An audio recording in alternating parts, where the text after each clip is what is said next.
Chemical kinetics എന്ന ചാപ്റ്ററിലെ വളരെ important ടോപ്പിക്കായ order and molecularity എന്ന ടോപ്പിക്കാണ് നമ്മൾ ഇന്ന് ഈ ക്ലാസ്സിൽ ഡിസ്കസ് ചെയ്യാൻ പോകുന്നത്. അപ്പോൾ ഈ ക്ലാസ് ശരിക്കും മനസ്സിലാകണമെങ്കിൽ നമ്മുടെ കഴിഞ്ഞ 2 ക്ലാസ്സുകൾ കെമിക്കൽ കൈനറ്റിക്സിന്റെ കഴിഞ്ഞ 2 ക്ലാസ്സുകൾ നമുക്ക് ശരിക്കും മനസ്സിലായിരിക്കണം. അപ്പോൾ അത് കണ്ടിട്ടില്ലാത്തവരെ ആ ക്ലാസ് കണ്ടതിന് ശേഷം മാത്രം ഈ ക്ലാസ് കാണുക. അപ്പോൾ ഓർഡർ ആൻഡ് മോളിക്കുലാരിറ്റി ഇതാണ് നമ്മുടെ ഇന്നത്തെ ടോപ്പിക് എന്ന് നമ്മൾ പറഞ്ഞു കഴിഞ്ഞു. അപ്പോൾ അതിൽ നമുക്ക് ആദ്യം ഓർഡർ എന്താണെന്ന് നോക്കാം. നമ്മൾ കഴിഞ്ഞ ക്ലാസ്സിൽ ഒരു ഇക്വേഷൻ തന്നിരുന്നാൽ അതിന്റെ റേറ്റ് ലോ അല്ലെങ്കിൽ റേറ്റ് ഇക്വേഷൻ എഴുതുന്നത് എങ്ങനെയാണെന്ന് പഠിച്ചു കഴിഞ്ഞു. അപ്പോൾ അത് തന്നെയാണ് നമ്മൾ ഒന്നുകൂടി പറയാൻ പോകുന്നത്. ഒരു റിയാക്ഷൻ നോക്കുക. AA+BB gives CC+DD. അപ്പോൾ ഇതിലെ ക്യാപിറ്റൽ എയും ബിയുമാണ് റിയാക്ടൻസ്, അതുപോലെ ക്യാപിറ്റൽ സിയും ഡിയുമാണ് പ്രോഡക്ട്സ്. ഇനി എയുടെയും ബിയുടെയും മുമ്പിലൊക്കെ സ്മോൾ ലെറ്ററിൽ ABCD എന്ന് കൊടുത്തിട്ടുണ്ട്. ഇതിനെ വിളിക്കുന്ന പേരെന്താന്ന് നമ്മൾ പറഞ്ഞു കഴിഞ്ഞതാണ് ക്ലാസ്സിൽ. സ്റ്റോഷിയോമെട്രിക് കോഎഫിഷ്യൻസ് എന്നാണ് അതിനെ വിളിക്കുന്നത്. അപ്പോൾ നമ്മൾ റേറ്റ് ലോ അല്ലെങ്കിൽ റേറ്റ് ഇക്വേഷൻ എങ്ങനെയാണ് എഴുതിയത്? Rate equals K × A⁻x × B⁻y. ഇവിടെ K എന്ന് പറഞ്ഞാൽ അത് റേറ്റ് കോൺസ്റ്റന്റ് ആണെന്ന് നമ്മൾ പറഞ്ഞു. അതുപോലെ എക്ക് പവറായിട്ട് എക്സ് ഉണ്ട്, ബിക്ക് പവറായിട്ട് വൈ ഉണ്ട്. ഈ എക്സും വൈയും എന്താണെന്ന് പറഞ്ഞത് ഓർക്കുന്നുണ്ടോ? എക്സും വൈയും റിയാക്ഷനിലെ A, B എന്നിവയ്ക്ക് തുല്യമാകാം, ചില സന്ദർഭങ്ങളിൽ തുല്യമല്ലാതെയും ഇരിക്കാം. അപ്പോൾ നമ്മൾ റേറ്റ് ലോയിൽ റിയാക്ടൻസിന്റെ പവറായി എഴുതുന്ന ആ സംഖ്യകൾ കൂട്ടിയാൽ കിട്ടുന്നതിനെയാണ് നമ്മൾ ഓർഡർ എന്ന് പറയുന്നത്. അപ്പോൾ ഇവിടെ പവറായിട്ട് കൊടുത്തിരിക്കുന്നത് എക്സും വൈയുമാണ്. X+Y ആണ് നമ്മൾ ഓർഡർ എന്ന് വിളിക്കുന്നത്, ഈ റിയാക്ഷന്റെ ഓർഡർ. ഇനി എ മാത്രം അടിസ്ഥാനമാക്കി ഓർഡർ എന്താണെന്ന് ചോദിച്ചാൽ അത് എക്സ് ആണ്. ഇനി ബി എം അടിസ്ഥാനമാക്കി ഓർഡർ എന്താണെന്ന് ചോദിച്ചാൽ അത് വൈ ആണ്. അപ്പോൾ ഓർഡർ എന്താണെന്ന് നമുക്കൊന്ന് ഡിഫൈൻ ചെയ്യാൻ നോക്കാം. The sum of powers of the concentration of the reactants in the rate law expression is called the order of the reaction. ഒരു രാസപ്രവർത്തനത്തിന്റെ നിരക്ക് സമവാക്യത്തിലെ അഭികാരക ഗാഢതകളുടെ പവറുകൾക്ക് നമ്മൾ മലയാളത്തിൽ പറഞ്ഞൊരു വാക്കാണ് കൃത്യംഗം. ആ പവറുകളുടെ ആകെ തുകയാണ് ഓർഡർ. അപ്പോൾ റിയാക്ഷന്റെ പവറുകൾ തമ്മിൽ കൂട്ടിയാൽ നമുക്ക് ഓർഡർ കിട്ടും. Order of reaction can be 0, 1, 2, 3 and even A fraction. Order 0 ആകാം, 1 ആകാം, 2 ആകാം, 3 ആകാം, അങ്ങനെയുള്ള സംഖ്യകളാകാം, കൂടാതെ ഭിന്ന സംഖ്യകളും ആകാം. അപ്പോൾ നമ്മുടെ ടെസ്റ്റിൽ ഒരു റിയാക്ഷന്റെ ഓർഡർ കാൽക്കുലേറ്റ് ചെയ്തിരിക്കുന്നത് എങ്ങനെയാണെന്ന് നോക്കാം. Calculate the overall order of a reaction which has the rate expression. Rate expression തന്നിട്ടുണ്ട്, എന്നിട്ട് നമ്മളോട് ഓർഡർ കാൽക്കുലേറ്റ് ചെയ്യാൻ പറഞ്ഞിരിക്കുകയാണ്. അപ്പോൾ ഒന്നാമത്തെ റിയാക്ഷന്റെ rate expression rate equals K × A⁻1/2 B⁻3/2. അപ്പോൾ ഓർഡർ കണ്ടുപിടിക്കാൻ എന്ത് ചെയ്യണം? ആ പവർ തമ്മിൽ കൂട്ടുക. 1/2 + 3/2. ഇപ്പോൾ എത്ര കിട്ടും? 2. അപ്പോൾ 2 എന്ന ആൻസർ കിട്ടിയാൽ അത് ഏത് തരം റിയാക്ഷൻ ആണ്? സെക്കൻഡ് ഓർഡർ റിയാക്ഷൻ ആണ്. ഇനി അടുത്ത ഒരു റേറ്റ് എക്സ്പ്രഷൻ തന്നിരിക്കുന്നത് rate equals K × A⁻3/2 B⁻−1. അപ്പോൾ പവറുകൾ തമ്മിൽ കൂട്ടിയാൽ 3/2 + -1 gives 1/2. അപ്പോൾ അതിന് നമ്മൾ ഹാഫ് ഓർഡർ റിയാക്ഷൻ എന്ന് പറയും. അപ്പോൾ ഈ ഓർഡർ എന്നുള്ളത് X+Y ആണ്, പവറുകളുടെ സമ്മാണ്. അത് എല്ലായ്പ്പോഴും ആ സ്റ്റോഷിയോമെട്രിക് കോഎഫിഷ്യന്റുകളുടെ സമ്മ് ആകണമെന്നില്ല. പവർ നമ്മൾ കണ്ടുപിടിക്കുന്നത് എക്സ്പെരിമെന്റിലൂടെയാണ്. അപ്പോൾ അത് ചില സന്ദർഭങ്ങളിൽ ആ സ്റ്റോഷിയോമെട്രിക് കോഎഫിഷ്യൻസിന് തുല്യമാകാം. അടുത്തതായി നമുക്ക് ഓർഡറിന്റെ അടിസ്ഥാനത്തിൽ റിയാക്ഷൻസിനെ എങ്ങനെയെല്ലാം തരംതിരിക്കാമെന്ന് നോക്കാം. ആദ്യം നമുക്ക് സീറോ ഓർഡർ റിയാക്ഷൻ എന്താണെന്ന് നോക്കാം. The rate of reaction is independent of the concentration of reactants. നമ്മൾ റിയാക്ഷനിൽ എടുത്ത റിയാക്ടൻസിൻ്റെ കോൺസെൻട്രേഷനുമായി ആ റേറ്റിന് യാതൊരു ബന്ധവും ഇല്ലെങ്കിൽ അങ്ങനെയുള്ള റിയാക്ഷനെയാണ് നമ്മൾ സീറോ ഓർഡർ റിയാക്ഷൻ എന്ന് പറയുന്നത്. അപ്പോൾ ഇതിന് നമുക്ക് ടെസ്റ്റിൽ തന്നിരിക്കുന്ന ഒരു എക്സാമ്പിളാണ് അമോണിയയുടെ വിഘടനം, decomposition of ammonia. 2NH3 gives N2 + 3H2. ഇവിടെ റേറ്റ് എക്സ്പ്രഷൻ നോക്കിക്കേ. Rate equals K × NH3⁻0. Zero order reaction ആണെങ്കിൽ പവർ നമ്മൾ 0 എന്നാണ് കൊടുക്കുന്നത്. മറ്റൊരു example H2 + Cl2 gives 2HCl. ഹൈഡ്രജനും ക്ലോറിനും ചേർന്ന് ഹൈഡ്രജൻ ക്ലോറൈഡ് ഉണ്ടാകുന്ന റിയാക്ഷൻ. ഇനി ഫസ്റ്റ് ഓർഡർ റിയാക്ഷന് എക്സാമ്പിൾ നോക്കിക്കേ.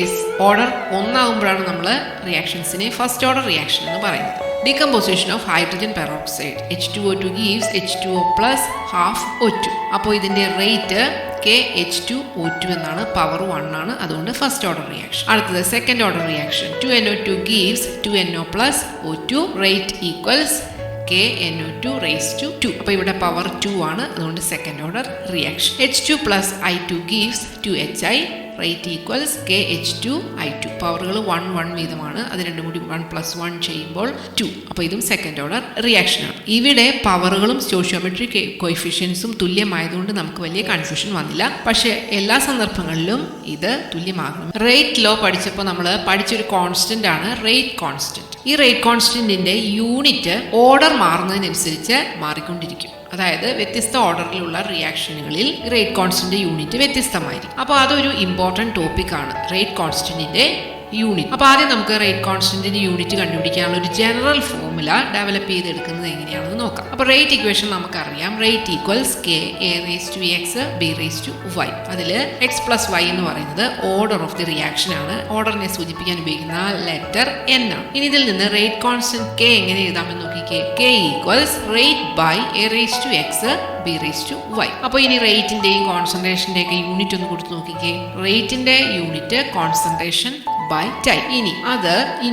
ഇനി കോൺസെൻട്രേഷൻ താഴെ രണ്ട് കോൺസെൻട്രേഷൻ പറയുന്നുണ്ട്, എയും ബിയും. അപ്പോൾ എയുടെയും ബിയുടെയും കോൺസെൻട്രേഷൻ അതിന്റെ പവറായിട്ട് വരുന്നത് എക്സും വൈയും. അത് രണ്ടും തമ്മിൽ സം ചെയ്യുമ്പോൾ X plus Y. X plus Y എന്തായിരുന്നു? Order N. അപ്പോൾ എന്തായി? 1 by concentration raise to N. അപ്പോൾ ഇതിനെ നമ്മൾ ഒന്ന് സിംപ്ലിഫൈ ചെയ്ത് യൂണിറ്റ് ഒക്കെ കൊടുത്തു കഴിഞ്ഞാൽ നമുക്ക് എങ്ങനെ കിട്ടും? Mole per litre divided by S. അതായത് കോൺസെൻട്രേഷന്റെ യൂണിറ്റ് മോൾ പെർ ലിറ്റർ, ടൈമിന്റെ യൂണിറ്റ് സെക്കൻഡ്, ഇൻറ്റു 1 ബൈ കോൺസെൻട്രേഷന്റെ unit mole per litre the whole raise to. പിന്നെ ഒന്ന് സിംപ്ലിഫൈ ചെയ്ത് കഴിഞ്ഞാൽ നമുക്കൊരു ജനറൽ ഫോർമുല കിട്ടും. Mole per litre the whole raise to 1 minus N second raise to -1. അപ്പോൾ ഈ ഫോർമുല പഠിച്ചു വെച്ചാൽ നമുക്ക് ഏത് ഓർഡറിലുള്ള റിയാക്ഷന്റെയും റേറ്റ് കോൺസ്റ്റന്റിന്റെ യൂണിറ്റ് എഴുതാൻ പറ്റും. അപ്പോൾ ഇത് കണ്ടുപിടിച്ചുകൊണ്ട് ഒരു ചാർട്ട് നമ്മുടെ ടെക്സ്റ്റ് ബുക്കിൽ തന്നിട്ടുണ്ട്. അതിൽ സീറോ ഓർഡർ റിയാക്ഷന്റെ റേറ്റ് കോൺസ്റ്റന്റിന്റെ യൂണിറ്റ് എങ്ങനെ കണ്ടുപിടിച്ചിരിക്കുന്നത് നോക്കുക. എന്നിന്റെ സ്ഥാനത്ത് 0 കൊടുക്കുമ്പോൾ ഇക്വേഷൻ എങ്ങനെയാകും? Mole per litre per second. അപ്പോൾ അതാണ് സീറോ ഓർഡർ റിയാക്ഷന്റെ റേറ്റ് കോൺസ്റ്റന്റ് യൂണിറ്റ്. ഇതേപോലെ തന്നെ ഫസ്റ്റ് ഓർഡർ റിയാക്ഷന്റെ കണ്ടുപിടിക്കാം. എങ്ങനെയാണ് കിട്ടിയിരിക്കുന്നത്? റേറ്റ് കോൺസ്റ്റന്റിന്റെ യൂണിറ്റ് സെക്കൻഡ് റേസ് ടു -1. ഇനി സെക്കൻഡ് ഓർഡർ റിയാക്ഷന്റെ ആണെങ്കിലോ mole raise to -1 litre second raise to -1. അപ്പോൾ ഇത് ആ ഫോർമുല ഉപയോഗിച്ച് കണ്ടുപിടിക്കുന്നതോടൊപ്പം ഈ ഇക്വേഷനും കൂടി ഒന്ന് യൂണിറ്റും കൂടി ഒന്ന് കാണാതെ പഠിച്ചു വയ്ക്കുക. അപ്പോൾ നമുക്ക് പ്രോബ്ലംസ് ചെയ്യാൻ എളുപ്പമുണ്ടാകും. അപ്പോൾ ഇത് വെച്ച് നമ്മുടെ ടെസ്റ്റിൽ തന്നിരിക്കുന്ന കുറച്ച് പ്രോബ്ലംസ് നോക്കുക. പ്രോബ്ലംസ് പറയാൻ പറ്റില്ല, നമുക്കൊന്ന് നോക്കി ജസ്റ്റ് എഴുതേണ്ട കാര്യമേ ഉള്ളൂ. Identify the reaction order from each of the following rate constants. Rate constant തന്നിട്ടുണ്ട്, എന്നിട്ട് നമ്മളോട് അതിന്റെ ഓർഡർ എഴുതാനാണ് ചോദിച്ചിരിക്കുന്നത്. ഒന്നാമത്തെ reaction K equals 2.3 × 10⁻⁵ litre per mole per second. അപ്പോൾ അതിന്റെ വാല്യൂസ് ഒന്നും നോക്കണ്ട, ആ യൂണിറ്റ് മാത്രം നോക്കുക. യൂണിറ്റ് എന്താണ്? Litre per mole per second. ഇത് സെക്കൻഡ് ഓർഡർ റിയാക്ഷന്റെ റേറ്റ് കോൺസ്റ്റന്റ് യൂണിറ്റ് ആണ്. അപ്പോൾ ഇത് നമുക്ക് അറിയാമെങ്കിൽ നമുക്ക് കണ്ണുടച്ച് എഴുതാം. ആ റിയാക്ഷൻ ഒരു സെക്കൻഡ് ഓർഡർ റിയാക്ഷൻ ആണ്. ഇനി രണ്ടാമത്തെ റിയാക്ഷന്റെ റേറ്റ് കോൺസ്റ്റന്റ് യൂണിറ്റ് അവിടെ തന്നിരിക്കുന്നത് സെക്കൻഡ് റേസ് ടു -1 ആണ്. 3 × 10⁻⁴ സെക്കൻഡ് റേസ് ടു -1. ആ സെക്കൻഡ് റേസ് ടു -1 മാത്രം നോക്കുക. അത് ഫസ്റ്റ് ഓർഡർ റിയാക്ഷന്റെ റേറ്റ് കോൺസ്റ്റന്റ് യൂണിറ്റ് ആണ്. അപ്പോൾ നമുക്ക് എഴുതാം രണ്ടാമത്തെ റിയാക്ഷൻ ഒരു ഫസ്റ്റ് ഓർഡർ റിയാക്ഷൻ ആണ്. ഓർഡറിനൊപ്പം തന്നെ നമ്മൾ പറഞ്ഞ മറ്റൊരു ടേമാണ് മോളിക്കുലാരിറ്റി. ഓർഡർ എന്താണെന്ന് എല്ലാവർക്കും മനസ്സിലായി കാണുമല്ലോ. അപ്പൊ നമുക്കിനി മോളിക്കുലാരിറ്റി എന്താണെന്ന് നോക്കാം. ഒരു രാസപ്രവർത്തനം നടക്കുമ്പോൾ അതിലെ എലിമെന്ററി റിയാക്ഷനിൽ ഒരേ സമയം പരസ്പരം കൂട്ടിമുട്ടുന്ന പാർട്ടിക്കിൾസിന്റെ, ആ പാർട്ടിക്കിൾസ് ആറ്റങ്ങളോ അയോണുകളോ മോളിക്യൂൾസോ ആകാം, ആ പാർട്ടിക്കിൾസിന്റെ എണ്ണത്തെയാണ് നമ്മൾ മോളിക്കുലാരിറ്റി എന്ന് പറയുന്നത്. The number of reacting species, atoms, ions or molecules taking part in an elementary reaction which must collide simultaneously in order to bring about a chemical reaction. അപ്പോൾ ഒരു രാസപ്രവർത്തനം നടക്കുമ്പോൾ അതിലെ ഒറ്റ സ്റ്റെപ്പായി നടക്കുന്ന റിയാക്ഷൻ ആണെങ്കിൽ ആ സ്റ്റെപ്പിലുള്ള റിയാക്ടൻസിൽ കൂട്ടിമുട്ടുന്ന തന്മാത്രകളുടെ എണ്ണത്തെയാണ് മോളിക്കുലാരിറ്റി എന്ന് പറയുന്നത്. ഇനി ഒത്തിരി സ്റ്റെപ്പുകളിലൂടെ നടക്കുന്ന റിയാക്ഷനെയാണ് നമ്മൾ കോംപ്ലക്സ് റിയാക്ഷൻ എന്ന് പറയുന്നത്. മോളിക്കുലാരിറ്റി അനുസരിച്ചും റിയാക്ഷൻസിനെ നമുക്ക് പല രീതിയിൽ തരംതിരിക്കാൻ സാധിക്കും. അതിൽ ആദ്യത്തേതാണ് യൂണിമോളിക്കുലാർ റിയാക്ഷൻസ്. അതിനൊരു എക്സാമ്പിൾ ആണ് ഡികമ്പോസിഷൻ ഓഫ് അമോണിയം നൈട്രേറ്റ്. അപ്പോൾ നോക്കുമ്പോൾ നമുക്കറിയാം അമോണിയം നൈട്രേറ്റിന്റെ സ്റ്റോഷിയോമെട്രി കോഎഫിഷ്യന്റ് ആയിട്ട് കൊടുത്തിരിക്കുന്നത് 1 ആണ്. അപ്പോൾ അത് നോക്കി തന്നെ നമുക്ക് പറയാൻ സാധിക്കും ഇതൊരു യൂണിമോളിക്കുലർ റിയാക്ഷൻ ആണ്. അപ്പോൾ ഒരു റിയാക്ഷൻ നടക്കണമെങ്കിൽ മിനിമം ഒരു മോളിക്യൂളെങ്കിലും ആവശ്യമുണ്ട്. അടുത്തത് bimolecular reactions, dissociation of hydrogen iodide. ഇവിടെ 2 മോളിക്യൂൾസ് റിയാക്ടൻസ് ആണ് കാണിച്ചിരിക്കുന്നത്, അതുകൊണ്ട് മോളിക്കുലാരിറ്റി 2 ആണ്. ട്രൈമോളിക്കുലർ റിയാക്ഷൻസിന് എക്സാമ്പിൾ ആണ് 2NO+ O2 gives 2NO2. അപ്പോൾ ഇതിൽ 2 NO മോളിക്യൂളും ഒരു ഓക്സിജൻ മോളിക്യൂളുമാണ് റിയാക്ഷനിൽ പങ്കെടുത്തിരിക്കുന്നതായിട്ട് ഇക്വേഷനിൽ കാണിച്ചിരിക്കുന്നത്. അതുകൊണ്ട് മോളിക്കുലാരിറ്റി 3 ആണ്. അപ്പോൾ മോളിക്കുലാരിറ്റി എങ്ങനെ കണ്ടുപിടിക്കാമെന്ന് മനസ്സിലായല്ലോ. അപ്പോൾ ഓർഡർ ഒരു എക്സ്പെരിമെന്റൽ ക്വാണ്ടിറ്റി ആണ്, പക്ഷേ മോളിക്കുലാരിറ്റി ഒരു തിയറിറ്റിക്കൽ കോൺസെപ്റ്റ് ആണ്. ഓർഡർ പോലെ നമുക്ക് എക്സ്പെരിമെന്റിലൂടെ കണ്ടുപിടിക്കാൻ സാധിക്കാത്തൊരു സംഗതിയാണ് മോളിക്കുലാരിറ്റി. അപ്പോൾ നമുക്ക് ഈ ഓർഡറും മോളിക്കുലാരിറ്റിയും തമ്മിലുള്ള വ്യത്യാസങ്ങൾ എന്തൊക്കെയാണെന്ന് നോക്കാം. മിക്കവാറും ക്വസ്റ്റ്യൻ പേപ്പറിൽ കാണുന്ന ഒരു ക്വസ്റ്റ്യൻ ആണ്. അപ്പോൾ ഫസ്റ്റ് ഡിഫറൻസ് അതിന്റെ ഡെഫിനിഷൻ തന്നെയാണ്. എന്തായിരുന്നു ഓർഡറിന്റെ definition? It is the sum of the powers of the constant concentration terms in the rate law സമവാക്യത്തിലെ ഗാഢതകളുടെ പവറുകളുടെ തുകയെയാണ് ഓർഡർ എങ്ങനെയാണ് കണ്ടുപിടിക്കേണ്ടതെന്നൊക്കെ നമ്മൾ നേരത്തെ പഠിച്ചു കഴിഞ്ഞതാണ്. ഈ മോളിക്യുലാരിറ്റി എന്താണ്? It is the number of reacting molecules, atoms or ions which collide simultaneously to bring about the reaction. ഒരു രാസപ്രവർത്തനം നടക്കുമ്പോൾ ഒരേ സമയം കൂട്ടിമുട്ടുന്ന ആറ്റങ്ങളുടെയോ അയോണുകളുടെയോ തന്മാത്രകളുടെയോ എണ്ണത്തെയാണ് മോളിക്യുലാരിറ്റി എന്ന് പറയുന്നത്. ഇനി ഓർഡർ ഒരു എക്സ്പെരിമെന്റൽ ക്വാണ്ടിറ്റിയാണ്. ഓർഡർ നമ്മൾ പരീക്ഷണാടിസ്ഥാനത്തിൽ കണ്ടുപിടിക്കുന്ന ഒരു അളവാണ്. എന്നാൽ മോളിക്യുലാരിറ്റി ഒരു തിയററ്റിക്കൽ കോൺസെപ്റ്റ് ആണ്. സൈദ്ധാന്തികപരമായി മാത്രം പറയാവുന്ന ഒരു ആശയമാണ് മോളിക്യുലാരിറ്റി. ഇനി ഓർഡർ നമുക്ക് ഇന്റഗ്രൽ വാല്യൂസ് ആകാം, ഫ്രാക്ഷണൽ ആകാം, സീറോ വാല്യൂസ് ആകാം, പൂർണ്ണസംഖ്യയോ ഭിന്നസംഖ്യയോ പൂജ്യമൊക്കെ ആകാം. പക്ഷെ മോളിക്യുലാരിറ്റി എപ്പോഴും പൂർണ്ണസംഖ്യകൾ, ഇന്റഗ്രൽ വാല്യൂസ് ആയിരിക്കും. ഇനി മറ്റൊരു ഡിഫറൻസ് ആണ് order is applicable to elementary as well as complex reaction. മൗലിക രാസപ്രവർത്തനങ്ങൾക്കും സങ്കീർണ്ണ രാസപ്രവർത്തനങ്ങൾക്കും പ്രായോഗികമാണ് ഓർഡർ. എന്നാൽ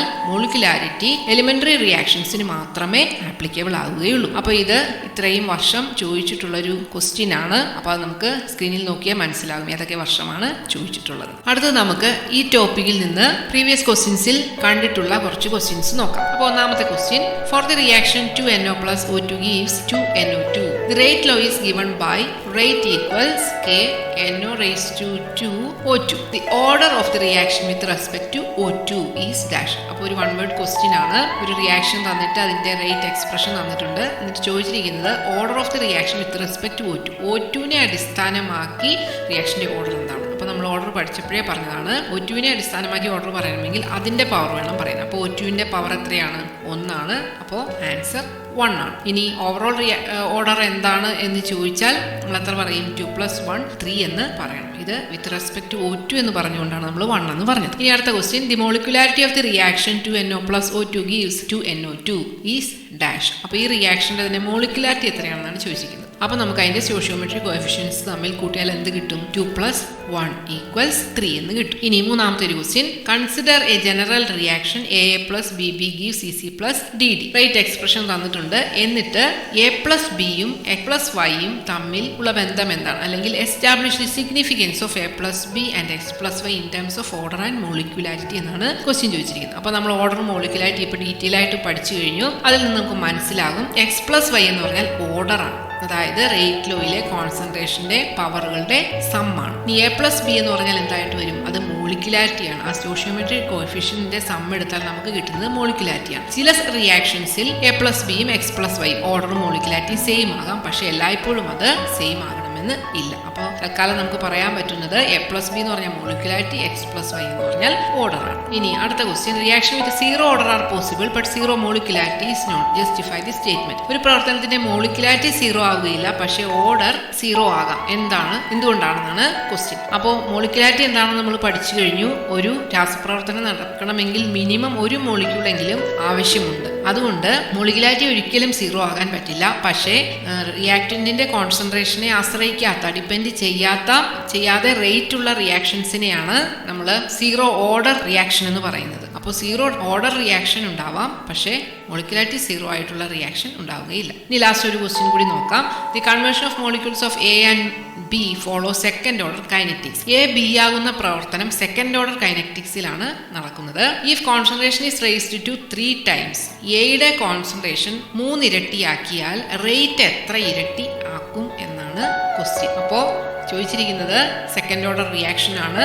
എയുടെ കോൺസെൻട്രേഷൻ 3 ഇരട്ടിയാക്കി. അപ്പോൾ റേറ്റ് എക്സ്പ്രഷൻ നമുക്ക് എഴുതാം. Rate equals K A raised to 2 എന്ന് എഴുതി. എന്തുകൊണ്ടാണ്? അതൊരു സെക്കൻഡ് ഓർഡർ റിയാക്ഷൻ ആയതുകൊണ്ടാണ്. അപ്പോൾ നമ്മൾ എയുടെ കോൺസെൻട്രേഷൻ 3 ഇരട്ടിയാക്കി എന്ന് പറയുമ്പോൾ എന്താകും? 3A ആകും. അപ്പോൾ അത് റേറ്റ് എക്സ്പ്രഷനിൽ കൊടുത്തു കഴിയുമ്പോൾ നമുക്ക് എന്ത് ഇക്വേഷൻ കിട്ടും? 9KA². അപ്പോൾ ആദ്യത്തെ റേറ്റിന്റെ എത്ര ഇരട്ടിയായി? 9 ഇരട്ടിയായി. അപ്പോൾ കോൺസെൻട്രേഷൻ ഓഫ് A 3 ഇരട്ടിയാക്കുമ്പോൾ റേറ്റ് 9 ഇരട്ടിയാകും. അപ്പോൾ ക്വസ്റ്റ്യൻസ് എല്ലാം ചെയ്ത് തന്നെ പഠിക്കുക. ഡൗട്ട് ഉണ്ടെങ്കിൽ കമന്റ് ചെയ്യുക.